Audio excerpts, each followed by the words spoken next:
जला देती और जहां तक कि मेरे कपड़ों पे निशान पड़ जाते। तो मैं उससे इतना प्यार करता था कि मैं उस प्यार की वजह से उसे डांट भी नहीं सकता था, कुछ कह भी नहीं सकता था कि आप ऐसा क्यों कर रही हो।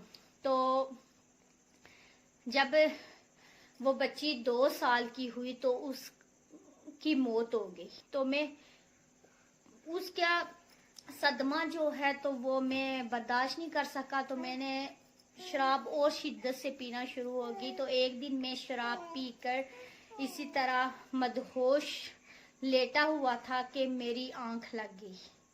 तो मैंने इशा की नमाज भी नहीं पढ़ी, तो मैं सो गया।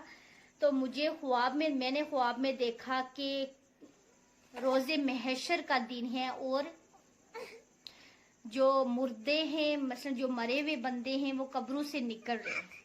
तो मैं भी मरा हुआ हूँ और मैं भी कब्र से निकल रहा हूँ। जब मैं कब्र से निकलता हूँ तो मैं देखता हूँ कि मेरे पीछे एक बहुत बड़ा सांप लगा हुआ है। मैं भागना शुरू हो जाता हूँ। मैं भागते भागते आगे जाता हूँ तो एक बुजुर्ग मिलते हैं, सफेद पोश बुजुर्ग मिलते हैं। तो मैं उनसे कहता हूँ कि इससे मेरी जान छुड़वा दे, मुझे बचा ले। तो वो बुजुर्ग मुझे कहते हैं कि मैं ऐसा नहीं कर सकता, क्योंकि मैं इतना बूढ़ा हूँ, मैं इतना ज़ईफ़